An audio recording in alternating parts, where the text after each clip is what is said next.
Hey guys, this is Anna and welcome back to my channel. Today we're going to talk about the best way for busy people to ramp up their skills, whether as a busy working professional, a parent, or full-time student. More specifically, I will be sharing the two areas that I've been focusing on, which is not only upping my knowledge in privacy law, but also studying Korean and Chinese as foreign languages.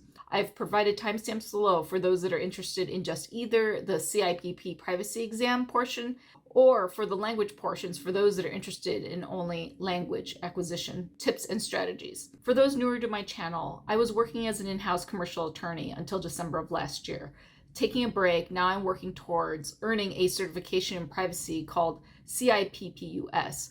For those that are serious about becoming a privacy professional, I would check out the website IAPP.com, which is the site for International Association of Privacy Professionals. For those not familiar with this certification, this helps privacy professionals, lawyers and non-lawyers alike, get training which enables them to help its organizations bolster compliance, which provides great value for businesses, which in turn can result in great financial incentives and marketplace value. And my goal is to get this certification before I leave for the Philippines and Korea, which is where I'll be headed in a couple months. I'll be staying in what's considered the Chinatown of Seoul, and so it's really time for me to ramp up in these two languages of both Chinese and Korean. So in this video, I'll be sharing my journey through the CIPP exam prep, as well as sharing my journey and tips in studying Korean and Chinese. The main book used for preparation of the US version of the privacy exam is this book, the US Privacy Sector Privacy Textbook, currently in its second edition. This book is 390 pages long, so I'll be targeting about 20 pages a day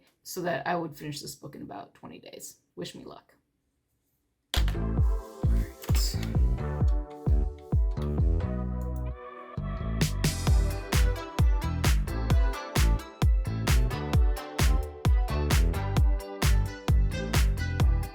Switching to language learning, just to give you some background, in my most recent language certification test, I achieved level 4 of 6 for both Korean and Chinese. My Chinese is much rustier than Korean though, so I'll be studying with Chinese.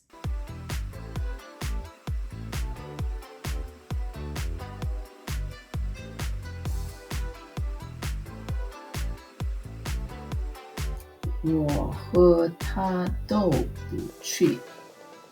你要喝茶还是咖啡？我20岁一个人。你叫什么名字？" So today is day 2. It is March 16, and we're now studying for privacy. I finished up to page 21, so today I'm switching over to page 22.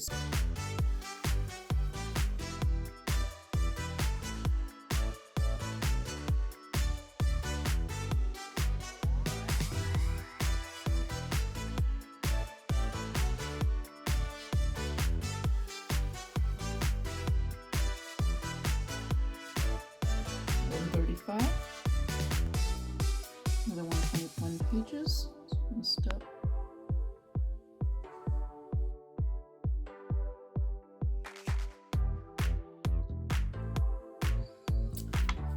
So today we're studying. Now we're switching over to the KIIP textbook.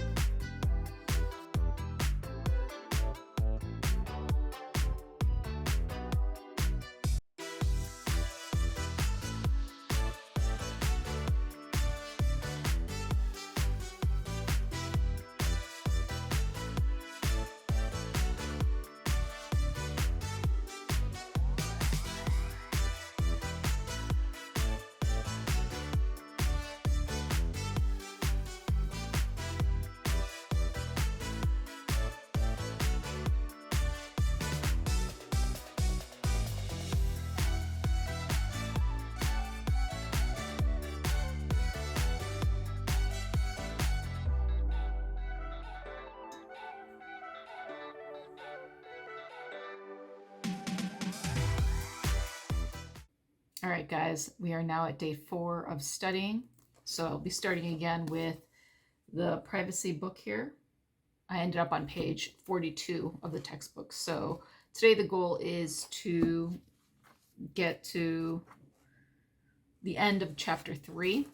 So that would put me at page 66 to wrap up chapter 3. And then I would switch to language learning. So let's see how we do. It is now 1:08.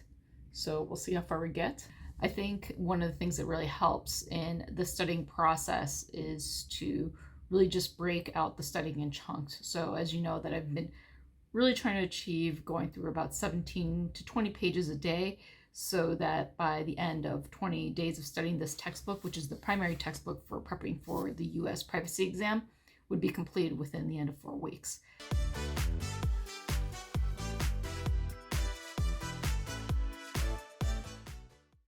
For those that are learning Chinese, I would specifically recommend that you get this new Practical Chinese Reader series. I especially like the first 4 books of the 6-book series. So currently I only have level 6, but be sure to get the accompanying CD. I recommend that if you're studying Korean, that you invest to get Korean keyboard stickers. I've provided a link in the description below for the set that I purchased for my keyboard.